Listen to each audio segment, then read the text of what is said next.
Hello everyone, welcome back to my YouTube channel. आज का हमारा टॉपिक इन्वेस्टमेंट फंक्शन एक सीरीज की तरह चल रहे हैं, कह सकते हो। कंजम्पशन फंक्शन, सेविंग फंक्शन और आज है इन्वेस्टमेंट फंक्शन। तो चलिए फटाफट से शुरू करते हैं इन्वेस्टमेंट फंक्शन के बारे में पढ़ना। तो ये होता क्या है? So basically it's a relationship between investment and interest, कि ये डिफाइन करता है इन्वेस्टमेंट और इंटरेस्ट के रिलेशनशिप को। यहाँ इंटरेस्ट से हमारा मतलब क्या है? इंटरेस्ट के सिंपल से हमारा मतलब है रेट ऑफ इंटरेस्ट। अब ये दोनों एक साथ रिलेट कैसे करते हैं? देखो, अगर मुझे इन्वेस्ट करना है तो मुझे पैसों की जरूरत है, ठीक है। इन्वेस्ट करने के लिए मुझे ऑब्वियसली मनी चाहिए। अब मनी का सिंबल हम यहाँ पे मतलब ये मान के चलते हैं कि मुझे बोरिंग करनी है। इन्वेस्टमेंट का मतलब ये नहीं कि मुझे 10 रुपए चाहिए, 20 रुपए चाहिए। ऑब्वियसली एक अच्छा खासा मुझे अमाउंट चाहिए इन्वेस्ट करने के लिए, मुझे बोरो करना है। अब अगर मैं बोरो कर रही हूँ, ठीक है, अब ऑब्वियसली मुझे अगर बोरो करना है तो बोरिंग किस चीज पे डिपेंड करती है? बोरिंग टोटली डिपेंड करती है रेट ऑफ इंटरेस्ट पे। इस रेट ऑफ इंटरेस्ट पे कि मुझे बैंक से इंटरेस्ट मिल रहा है उस चीज पे, कि ये रेट ऑफ इंटरेस्ट क्या है हमारे पास में, कि जब मैं बोरो कर रही हूँ उस बोरो करने के लिए मुझे कितना इंटरेस्ट पे करना पड़ रहा है, that is rate of interest. और इसके बारे में थोड़ी देर बाद पढ़ेंगे, ठीक है। तो अभी के लिए आप इतना समझो कि ये रेट ऑफ इंटरेस्ट क्या है, कि अगर मुझे बोरो करना है, वो बोरोइंग करने के लिए मुझे कितना इंटरेस्ट पे करना पड़ रहा है। तो अगर मैंने बोरो किया, अगर मेरा रेट ऑफ इंटरेस्ट ज्यादा है, ठीक है, कि अगर मेरा जो ROI है, रेट ऑफ इंटरेस्ट है, वो ज्यादा है, तो ऑब्वियस सी बात है ना कि मेरी जो बोरोइंग है वो कम होगी। अगर मेरी बोरोइंग कम होगी तो उसकी वजह से क्या होगा? भाई मेरे पास इन्वेस्टमेंट करने के लिए पैसे कम रहेंगे तो मेरी इन्वेस्टमेंट भी कम होंगी। उसके ऑपोजिट कि अगर मेरा जो रेट ऑफ इंटरेस्ट है वो कम है, ठीक है, वो इतना कम है या फिर ये लगा लो वो कम हो जाता है, ठीक है, कि जितना करंट में है अगर वो रेट ऑफ इंटरेस्ट इससे कम चला जाता है, तो अगर वो कम होगा तो मैं बोरो ज्यादा करूंगी। और बोरो ज्यादा करने के बाद में क्या होगा कि जो मेरे पास इन्वेस्टमेंट करने के लिए अमाउंट है वो भी ज्यादा हो जाएगा, तो उससे मेरी इन्वेस्टमेंट भी ज्यादा हो जाएगी। तो ऐसे इन्वेस्टमेंट और रेट ऑफ इंटरेस्ट रिलेट करते हैं आपस में। तो आप कह सकते हो कि इन्वेस्टमेंट इज अ फंक्शनल और इनवर्स रिलेशनशिप। इनवर्स कैसे? मैंने आपको समझाया कि अगर ये ज्यादा है तो अल्टीमेटली इन्वेस्टमेंट मेरी कम होगी, और अगर ये कम हो जाता है तो इसकी वजह से क्या होगा कि मेरी जो इन्वेस्टमेंट है वो ज्यादा हो जाएगी। So it's a functional and inverse relationship of inverse relationship जो ये होता है दैट इज इन्वेस्टमेंट फंक्शन। तो इन्वेस्टमेंट और इंटरेस्ट में एक चीज नोटिस करना कि जो आई है, आई रिप्रेजेंट आर इन्वेस्टमेंट, कि जो आई है, इन्वेस्टमेंट है, वो डिपेंडेंट वेरिएबल है। सोचो, डिपेंडेंट किसके ऊपर है? डिपेंड ये आपका करता है किसके ऊपर? Rate of interest. R represents R rate of interest, कि जो ये आई है वो किसके ऊपर डिपेंड करता है? वो आपका डिपेंड करता है रेट ऑफ इंटरेस्ट के ऊपर। क्यों? क्योंकि अगर ये कम या ज्यादा होंगे उसी की वजह से जो मेरे इन्वेस्टमेंट है वो फ्लक्चुएट करेगा। जो आर है दैट इज इंडिपेंडेंट। इंडिपेंडेंट मतलब उसको नहीं, वो अपनी मर्जी से चल रहा है, उसका अपनी मर्जी तो नहीं कह सकते ऑब्वियसली कि कोई डिसाइड कर रहा है उस चीज को, बट हम यहाँ पे इंडिपेंडेंट इसलिए उसे बोल रहे हैं क्योंकि जिन दो एलिमेंट्स की वेरिएबल्स की हम बात कर रहे हैं उन दोनों वेरिएबल्स में ये जो है वो डिपेंड नहीं कर रहा है किसी के ऊपर। दिस इज इंडिपेंडेंट, इसको नहीं फर्क पड़ रहा फिलहाल किसी चीज से। तो डिपेंडेंट ये किसके ऊपर डिपेंड है? रेट ऑफ इंटरेस्ट के ऊपर। सो ये था थ्योरेटिकल आपका explanation of investment and interest. अब अगला इसको अगर हम डायग्राम की हेल्प से समझते हैं तो देखो डायग्राम कैसे बनेगा। इसका छोटा सा सुंदर सा डायग्राम बनाने की कोशिश करते हैं। ये हमारे पास में क्या है? एक्स एक्सिस, ये है वाई एक्सिस। एक्स पे हम रिप्रेजेंट करेंगे हमारा amount of investment, amount of investment, ये हमारा ओरिजिन। वाई एक्सिस पे हमारे पास क्या रहेगा? हमारा interest rate, that will be in percentage, ठीक है। अब देखो, जब भी इनवर्स रिलेशनशिप होता है, ये तो आप लोगों ने माइक्रो वाला जो पोर्शन आप करते थे आपने उसमें भी पढ़ा होगा। इनवर्स रिलेशनशिप क्या होता है कि जब भी किसी दो एलिमेंट्स के बीच में, वेरिएबल्स के बीच में इनवर्स रिलेशनशिप होता है तो कर्व हमेशा आपका कैसे होता है? डाउनवर्ड स्लोपिंग होता है। कि अगर आपके दो चीजों के बीच में एक कम एक ज्यादा, एक ज्यादा एक कम रिलेशनशिप होता है तो कर्व हमेशा क्या होगा? डाउनवर्ड स्लोपिंग होगा। जब दोनों के बीच में पॉजिटिव रिलेशन होता है तब वो अपवर्ड स्लोपिंग होता है। तो अगेन इसका भी आपके पास में कैसा होगा? डाउनवर्ड स्लोपिंग कर्व होगा। अब कैसे? वो देखो, मान के चलो ये मेरे पास में है 5% हम लेके चलते हैं, ठीक है। 5% का इंटरेस्ट रेट है। इस 5% इंटरेस्ट रेट पे मेरी जो है लेट्स से ये 80 रुपीज है, ठीक है, कि लेट्स से ये जो अमाउंट है वो मेरे पास में 80 रुपीज है। 80 करोड़ ले सकते हो, बट मैं 80 रुपए मान के चल रही हूँ इसको फिलहाल। 5% है। अगर आप इस इंटरेस्ट को कम करके 3% अगर आप कर दो तो ऑब्वियस है ना कि अगर आप इंटरेस्ट रेट कम करोगे तो आपकी जो बोरिंग है वो ज्यादा होगी। बोरिंग ज्यादा होगी तो अल्टीमेटली इन्वेस्टमेंट भी ज्यादा होगी। तो देखो ना, तो ये क्या हो जाएगी आपकी? ये इंक्रीज होके लेट्स से हो गई है आपकी 100 रुपीज। ऑपोजिट अगर आप इस 5 को इंक्रीज करके 8% कर देते हो इंटरेस्ट रेट ज्यादा अगर आपने कर दिया, इंटरेस्ट रेट ज्यादा की वजह से क्या होगा कि जो आपकी बोरोइंग है वो कम होगी, कितनी रह गई, 60 की रह गई।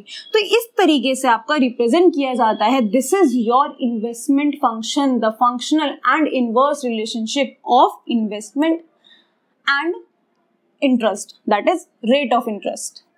So to make it more understandable the investment function, I think we should study the different topics or you can say the different terminologies और बहुत सारी चीजें अब इन्वेस्टमेंट फंक्शन में जो आप लोगों को समझ लेनी चाहिए। So start with the investment, कि इन्वेस्टमेंट फंक्शन अगर पढ़ रहे हो तो इन्वेस्टमेंट तो पता हो सबसे पहले क्या होता है हमें। तो इन्वेस्टमेंट फंक्शन तो एक ब्रीफ था कि इन्वेस्टमेंट फंक्शन मेनली होता क्या है। अब उसके अंदर कुछ टर्म है जिसे हम अभी पढ़ने वाले हैं। जैसे फर्स्ट इज इन्वेस्टमेंट। इन्वेस्टमेंट क्या होता है, तो पहले इसका थोड़ा सा डेफिनेशन यू कैन से हम देख लेते हैं। इज एन असेट और item acquired with the goal of generating income और एप्रिसिएशन। देखो अगर इसको मैं सिंपल लैंग्वेज में बोलूँ तो इन्वेस्टमेंट क्या होता है, अगर मैं इन्वेस्टमेंट कर रही हूँ तो मेरा मेन मोटिव होगा उसके ऊपर कुछ रिटर्न के लिए, कि अगर मैं इन्वेस्टमेंट कर रही हूँ तो मैं सिंपल एक्सपेक्ट करूंगी वहां से कि मुझे मेरी असट जनरेट होगी, इनकम जनरेट होगी, मेरी वेल्थ क्रिएट होगी, वहां से एप्रिसिएशन होगा मेरी असट के अंदर। यहाँ एप्रिसिएशन का सिंपल मतलब क्या है, increase the value of asset. अगर मैं इस एप्रिसिएशन की बात करूँ तो इसका सिंपल सा मतलब है हमारे पास में increase in the value of asset, कि यहाँ एप्रिसिएशन सिंपल मतलब है कि मेरी असट की वैल्यू इंक्रीज होनी चाहिए। कि ये हम क्या करते हैं, असट और आइटम एक्वायर्ड, कि अगर मैं असट भी परचेज कर रही हूँ, अगर मैं बिजनेस में मशीनरी परचेज कर रही हूँ, लेट्स से कि अगर मैंने मशीनरी को परचेज किया है मेरे बिजनेस के लिए, तो वो मशीनरी मैंने क्यों परचेज किया है, घर के कपड़े सिलाई करने के लिए नहीं। वो मशीनरी मेरे को चाहिए कि मेरे को वो प्रॉफिट अर्न करके देगी वहां पे, कि वहां से उस मशीनरी की हेल्प से मेरा बिजनेस ग्रो करेगा, मुझे प्रॉफिट अर्न होगा वहां पे। इसीलिए मैंने वो इन्वेस्टमेंट की है, इसीलिए मैंने वो जो असट है उसे एक्वायर किया, उस असट को अपने पास में लिया है with the goal of generating income. उस मशीनरी से मेरा गोल क्या है कि मुझे वो इनकम अर्न करके देगी वहां पे। देखो सिंपल सी बात है कि अगर मैंने कोई चीज, असट, कुछ भी आइटम परचेज किया है फॉर द कंजम्पशन, या ये कह लीजिए फॉर द कंज्यूमर, या कंज्यूमर उसे परचेज कर रहा है अपने सेल्फ कंजम्पशन के लिए, so that is not investment. Investment आप उसे कब कहोगे, जब आप उसे परचेज कर रहे हो for the future goal to generate income और इंक्रीज द वेल्थ, तब आप उसे इन्वेस्टमेंट की कैटेगरी में डालोगे। For example if you are purchasing stocks, if you are investing in stock market, और आप स्टॉक परचेज, शेयर्स को परचेज कर रहे हो, आप स्टॉक मार्केट में इन्वेस्ट कर रहे हो, आप कुछ भी, आप डिबेंचर्स में जा रहे हो, आप गवर्नमेंट बॉन्ड्स में जा रहे हो, so these all are investments. क्यों, अगर मैं शेयर्स परचेज कर रही हूँ तो अगेन वो मेरे प्रॉफिट मोटिव के लिए, मुझे वहां से प्रॉफिट चाहिए। देखा ना, हम बैंक में जाते हैं, हम एफडी क्यों कराते हैं, भाई इन्वेस्ट करना है, पैसे यार बड़े उछल रहे हैं मेरी जेब में, पैसे क्या करूँ उनका, इन्वेस्ट कर दे। कहाँ इन्वेस्ट कर दे, म्यूचुअल फंड्स में इन्वेस्ट कर दे। इन्वेस्ट क्यों कर दे वहां पे, इन्वेस्ट का सिंपल मतलब कि वहां से हमें प्रॉफिट अर्न होगा, वहां से हमें कुछ रिटर्न मिलेगा, that is our investment. I hope कि आपको इन्वेस्टमेंट क्लियर हुआ होगा। अब इन्वेस्टमेंट भी ना आपके दो टाइप्स की होती है, ठीक है, इसको हटाते हैं। इन्वेस्टमेंट ना, अगर मैं इन्वेस्टमेंट की बात करूं तो इन्वेस्टमेंट आपकी ना दो टाइप की होती है। First is autonomous investment and the second one is induced investment. Okay, the autonomous investment and the induced investment. तो मैं कोशिश करूंगी कि मैं बहुत छोटे में, बहुत आसान लैंग्वेज में आपको समझा दूं कि ये दोनों होते क्या चीजें हैं। देखो ऑटोनॉमस इन्वेस्टमेंट क्या होता है, अगर मैं इसको बोलूं, that is independent of income. Independent of income I can say, अगर डोंट नो कि सही जा रही हूँ नहीं जा रही हूँ, समझा दूंगी अभी। और ये क्या आपके पास में डिपेंडेंट, यू कैन से कैसे, इंडिपेंडेंट ऑफ इनकम का मतलब कि ये इनकम के ऊपर डिपेंड नहीं करती। ऑटोनॉमस इन्वेस्टमेंट, ऑटोनॉमस इन्वेस्टमेंट वो है जो करनी ही करनी है, जिसको नहीं फर्क पड़ता इनकम से, इनकम चाहे यहाँ आ जाए, इन्वेस्टमेंट का जो लेवल है वो चलता ही रहेगा, इसको नहीं फर्क पड़ता। इसको आप कह सकते हो not for the profit motive. जो ऑटोनॉमस इन्वेस्टमेंट है that is not for the profit motive. इसके ऑपोजिट अगर हम इंड्यूस्ड पे जाते हैं, सो इंड्यूस्ड इन्वेस्टमेंट वो that is completely dependent on income, और यू कैन से कि वो इनकम से डायरेक्टली रिलेट करती है। This is income in elastic and this is income elastic, inelastic का मतलब क्या होता है? इनइलास्टिक जो चेंज नहीं होता। इनकम इनइलास्टिक का मतलब कि ये इनकम लेवल से चेंज नहीं होती, कि अगर आपकी इनकम लेवल ऊपर नीचे जा रही है तो इसके ऊपर कोई फर्क नहीं पड़ेगा। इंड्यूस्ड इन्वेस्टमेंट क्या होती है? जो आपकी प्रॉफिट मोटिव के लिए होती है। प्रॉफिट मोटिव कैसे? कि जैसे जैसे आपकी इनकम इंक्रीज होती जाती है तो आप क्या करते हो, उस इंक्रीज इनकम पोर्शन को जो आपके पास में आता है आप उसे इन्वेस्ट करते हो। आप जितना ज्यादा आपके पास इनकम आपका इंक्रीज होता जाएगा आपकी इन्वेस्टमेंट बढ़ेगी। क्यों? क्योंकि आपको प्रॉफिट चाहिए उस इन्वेस्टमेंट पे, तो आपका अल्टीमेटली प्रॉफिट भी इंक्रीज होता रहेगा। सो इसलिए हम इसको इनकम इनइलास्टिक बोलते हैं, क्योंकि इसको इनकम से नहीं फर्क पड़ता है। और इंड्यूस्ड क्या है आपके पास में? जब प्रॉफिट मोटिव के लिए करते हो, जो मेनली जो जनरल एक ह्यूमन बीइंग, एक जनरल कॉमन इंसान शेयर्स में इन्वेस्ट करता है। इनकम बढ़ती जाती है, देन उसकी इन्वेस्टमेंट इंक्रीज होती जाती है। क्यों? क्योंकि उसको प्रॉफिट मोटिव, उसको प्रॉफिट चाहिए होता है उस इन्वेस्टमेंट के ऊपर। सो ये क्या है? इंडिपेंडेंट है obviously, and you can say income inelastic है। ये होता है for the welfare, this is for the profit motive. Welfare कैसे? जनरली ऑटोनॉमस इन्वेस्टमेंट जो होता है ना वो गवर्नमेंट करती है आपके पास में, जैसे रोड्स ब्रिजेस बनवा दिए उन्होंने, ठीक है, तो ये आपकी ऑटोनॉमस होती है कि कंस्ट्रक्शन हो रहा है, जब ब्रिजेस का हो रहा है, डैम्स, रोड्स, तो ये सारी क्या है? ये ऑटोनॉमस इन्वेस्टमेंट है। क्योंकि अब इसमें तो उनका प्रॉफिट मोटिव नहीं है ना। अगर गवर्नमेंट रोड्स को बनवा रही है that is not for the profit motive, वो वेलफेयर के लिए हो रहा है। So that is autonomous investment. और ये जो मैंने आपको मैंने आपको शेयर्स का भी एग्जाम्पल दिया, तो वो भी आपका एक इंड्यूस इन्वेस्टमेंट है, बिकॉज वो आपका प्रॉफिट मोटिव के लिए हो रहा है। तो अगर हम इसको ग्राफ की हेल्प से समझते हैं इन दोनों को, तो आप वो कैसे करेंगे? ठीक है, अगर मैं इसी को अगर मैं ग्राफ से एक्सप्लेन करूं, अरे इन्वेस्टमेंट भी चला गया, कोई बात नहीं। सबसे पहले ऑटोनॉमस को देखिए, यहाँ पे हमारा इनकम, यहाँ हमारी इन्वेस्टमेंट। पहले हम ऑटोनॉमस को बनाते हैं। ऑटोनॉमस जन ये ग्राफ है, लगाओ कितना सिंपल ग्राफ है। इनकम, अब इनकम लेवल आप इंक्रीज करते चलो, मान के चलो ये इनकम लेवल और इंक्रीज करो और इंक्रीज करो, इंक्रीज करते रहो। ऑटोनॉमस एक पैरेलल है आपके पास, सॉरी एक पैरेलल लाइन है आपके पास में, जो आपका एक्स एक्सिस की एक पैरेलल एक लाइन है आपके पास। क्यों? क्योंकि ये प्रॉफिट मोटिव के लिए नहीं है, इनकम भी आपका इंक्रीज होता जा रहा है, तो ये तो अपने जो सेम लेवल है उससे चलता रहेगा ऑटोनॉमस आपके पास में, इसको नहीं फर्क पड़ता है, इसको प्रॉफिट मोटिव नहीं चल रहा है। अगर इसके ऑपोजिट हम इंड्यूस्ड इन्वेस्टमेंट की बात करें, अगेन इनकम लेवल हमारे पास में है, अब इंड्यूस्ड इन्वेस्टमेंट का ग्राफ कैसा होगा आपके पास? ये इंड्यूस्ड इन्वेस्टमेंट है, this is your induced investment. क्यों? क्योंकि प्रॉफिट मोटिव है। इनकम जैसे जैसे ये है आपके पास में, जैसे जैसे आपका अगर इनकम लेवल इंक्रीज होता है, अगर आपका इनकम लेवल इंक्रीज होता है तो आपकी इन्वेस्टमेंट, यहाँ आपकी इंड्यूस्ड इन्वेस्टमेंट है, ये आपकी इंड्यूस्ड इन्वेस्टमेंट है। आपकी इन्वेस्टमेंट इंक्रीज होती जाएगी जैसे जैसे आपका इनकम लेवल, आप इनकम लेवल इंक्रीज करते चलो, आपका इनकम लेवल इंक्रीज हुआ, साथ में आपकी इन्वेस्टमेंट इंक्रीज होती जाएगी। ठीक है, सो this is your autonomous and induced investment. और इन्वेस्टमेंट मैंने आपको बता ही दिया, तो ये जो दो हैं, these are the types of investment, autonomous and induced investment. Profit motive, welfare, income inelastic, income elastic. Independent है, वो प्लान्ड है, आप प्लान करते हो वो, और दूसरी बात वो इनकम के ऊपर डिपेंड करती है। ठीक है, दिस इज प्लान, आप प्लान करके करते हो सारी की सारी चीजें। ऑब्वियसली गवर्नमेंट भी प्लान करती है वैसे तो करने के लिए। सो this is the basic concept of investment and the type of investment. So now let's move on to the determinants of investment. This is the last topic.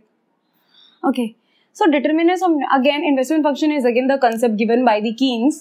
तो Keynes ये बोलते थे कि अगर हमें इन्वेस्टमेंट करनी है तो वो कम्प्लीटली डिपेंड करती है, या फिर हम किन चीज़ों को ध्यान में रखते हैं कि हमारे बिजनेस की एक्सपेक्टेशंस क्या है या फिर प्रॉफिट। ये जो मेन दो इंपॉर्टेंट फैक्टर्स है ना, वो बोलते थे इन्वेस्टमेंट इन दोनों के ऊपर ही कम्प्लीटली डिपेंड करती है। अब इन्हीं दोनों चीज़ों के लिए वो मेनली पॉइंट आउट करते हैं दो डिटर्मिनेंट्स को, that is MEC, that is marginal efficiency of capital and rate of interest. तो इन्हीं दोनों फैक्टर्स को वो ज़्यादा इंपॉर्टेंस देते थे कि हम इन्वेस्टमेंट करते वक्त इन्हीं जो दो मेन फैक्टर्स हैं इनका ध्यान रखते हैं। तो पहले बात करते हैं MEC की, that is marginal efficiency of capital. अब ये होता क्या है हमारे पास में, let's see, is rate of return expected to be obtained on a new capital asset over its life time. ये तो इसका मीनिंग है। उससे पहले मैं एक छोटी चीज आपको बता दूं, मेनली हो सकता है कि शायद आपको याद रखना हो, again concept given by the J.M. Keynes. कब दिया था उन्होंने? 1936 में। 1936 में उन्होंने MEC के बारे में बात की थी। ठीक है, ये सिर्फ उसके लिए कि अगर इनकेस कहीं पे अटक जाए क्वेश्चन तो दिमाग में आ जाए क्या पता, ठीक है। तो ये होता है आपके पास में rate of return expected to be obtained on a new capital asset over his life time, कि अगर हम इन्वेस्ट करते हैं, लेट्स से अगर हमने इन्वेस्टमेंट किया है, अगर हमने कैपिटल एसेट के ऊपर इन्वेस्टमेंट किया है, हमने कोई कैपिटल परचेज की है, तो हम उससे कितना नेट रिटर्न एक्सपेक्ट कर रहे हैं ओवर इट्स लाइफ टाइम, की मैंने एक मशीनरी परचेज कर लिया, अब उस मशीनरी की पूरी लाइफ में मैं उससे कितना रिटर्न एक्सपेक्ट कर रही हूँ, that is marginal efficiency of capital.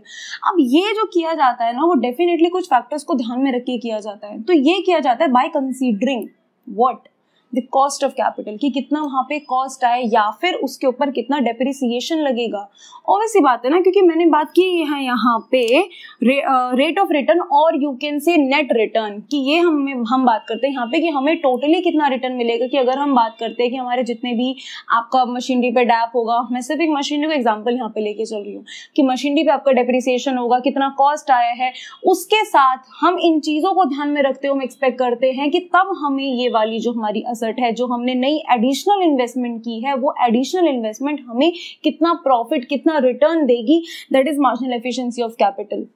Okay, अब इस चीज ये भी जो आपका है ना MEC, marginal efficiency of capital, ये भी सिर्फ दो ही चीजों का ध्यान रखता है। देखो मैं अगेन ऐसा कुछ बनाती हूँ यहाँ पे, देखो पहला है हमारे पास में prospective yield and the other is supply price. अब ये प्रोस्पेक्टिव यील्ड क्या है, जिसके बारे में मैं अभी अभी बात कर रही थी, द नेट रिटर्न, किस चीज के ऊपर, जो हमने एडिशनल हमने इन्वेस्टमेंट की, हमारी कैपिटल एसेट है, जो हमारी कैपिटल एसेट से हमें जो नेट रिटर्न मिल रहा है over its life time, that is prospective yield, जो मैंने अभी आपको बोला। सप्लाई प्राइस क्या है, that is the cost of the asset. ये बहुत मैं सिंपल लैंग्वेज में ट्राई करी, आपको समझ आ जाए कि भाई ऑब्वियसली बात है ना, मैंने MEC आपको क्या कहा कि दो ही चीजें को ध्यान में रखता है, कि नेट रिटर्न तो हमारे पास है कि कितना हम प्रॉफिट एक्सपेक्ट कर रहे हैं उसके ऊपर, कितना हम रिटर्न एक्सपेक्ट कर रहे हैं उसके ऊपर, बट साथ में हमें ये भी तो ध्यान देना है ना कि डैप भी होगा वहां पे, कॉस्ट भी होगा वहां पे। तो ये दो फैक्टर्स वही है हमारे पास में MEC को समझने के लिए, ये दो चीजें हमारे पास में, या फिर ये कह लो कि MEC जो है वो इन्हीं दोनों चीजों को ध्यान में रखता है हमारे पास, कि कितना हमें रिटर्न मिलेगा और कितना उसके ऊपर में कॉस्ट आने वाला है आपके पास। So let's understand this by an example, इन दो चीजों के साथ में। देखो लेट्स से कि आर सप्लाई प्राइस, शॉर्ट में लिख रही हूँ supply price, supply price let's say हमारे पास है 20,000 और हमारा एनुअल यील्ड है हमारे पास 2,000।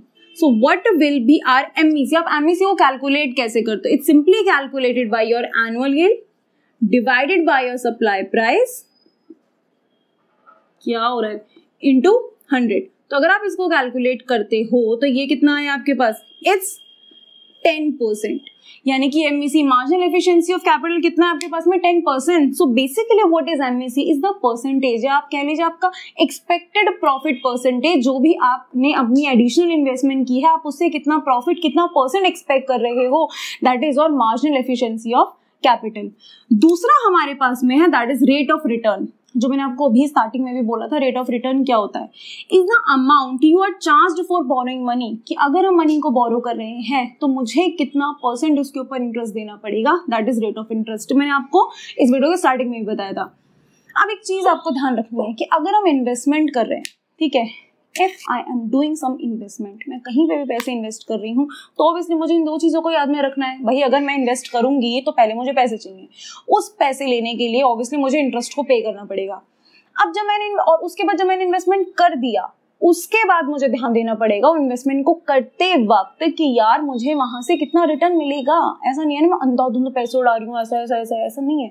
ऑब्वियसली कि मेरे दिमाग में चलेगा कि अगर मैं इन्वेस्ट कर रही हूँ तो वहां से मुझे कितना रिटर्न मिलेगा, ठीक है। बस एक चीज का थोड़ा सा जो हमें ध्यान तो नहीं है, वो सारी ध्यान रखते हैं, वो क्या चीज है कि जो MEC है, ये जो ये वाला परसेंट है, वो ऑब्वियसली जो हमारी एक्सपेक्टेशन है वो हमारे रेट ऑफ इंटरेस्ट से ज्यादा होनी चाहिए। ऐसा नहीं ना कि इंटरेस्ट हम भर रहे हैं 10% का, रिटर्न मुझे एक्सपेक्ट हो रहा है 8% का, तो फिर वो इन्वेस्टमेंट ही क्या, फिर तो बेवकूफ वाली चीज हो गई ना, ठीक है। ये एक्सपेक्टेड है भाई, देखो अब बैड लक वाली चीज अलग है, बहुत लोग ऐसे बोल यार शेयर्स में तो पैसे डूब जाते हैं कई बार, वो अलग चीज है, that is bad luck. But हम इन्वेस्ट करें वो तो ध्यान में रख के करेंगे ना, किसी न किसी चीज को ध्यान में रख के। भाई अगर मुझे 10% पे बोरो मैं पैसे को कर रही हूँ तो ऑब्वियसली मैं उससे ज्यादा ही रिटर्न एक्सपेक्ट करूंगी। तो MEC है, obviously that should be greater than the rate of interest, कि जब इसका पर्सन जो एक्सपेक्ट मैं करूंगी मेरी इन्वेस्टमेंट से रिटर्न को, वो मेरे रेट ऑफ इंटरेस्ट से ज्यादा होना चाहिए, तभी जो है वो इन्वेस्टमेंट जो है वो प्रॉफिटेबल होगी। अदरवाइज तो फिर क्या ही करेंगे उस इन्वेस्टमेंट का, फिर वो तो क्या ही रही इन्वेस्टमेंट हमारे पास में। So this is the whole concept of investment function.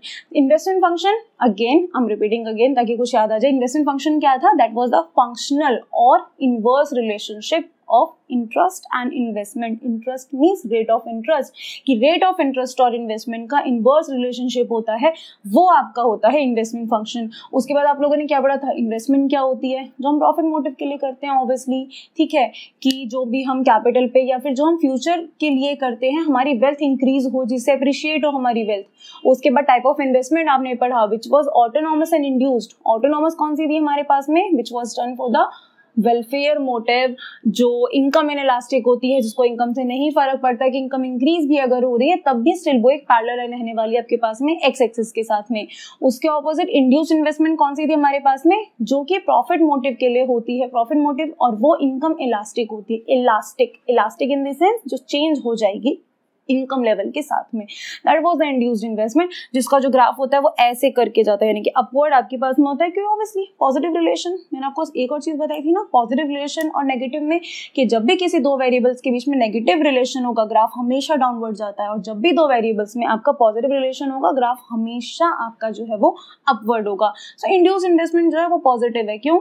National income या नेशनल इनकम इंक्रीज अगर होगी तो हमारी इन्वेस्टमेंट भी इंक्रीज होगी, वो इनकम अगर कम होगी तो इन्वेस्टमेंट भी हमारे पास में जो है वो कम होगी। सो पॉजिटिव है, दोनों एक साथ बढ़ रहे हैं, फिर दोनों एक साथ नीचे होंगे, तो दैट इज इंड्यूस्ड इन्वेस्टमेंट। और लास्ट टॉपिक हमारे पास में कौन सा था? Determinants of investment. Determinants of investment simply means कि इन्वेस्टमेंट जो है, इन्वेस्टमेंट को किस चीजों की वजह से फर्क पड़ता है।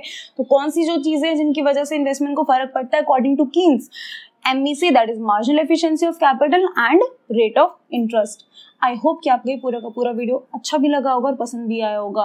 अगेन वही लाइक शेयर एंड सब्सक्राइब कर दो अगर वीडियो अच्छा लगा हो तो। Thank you, bye bye.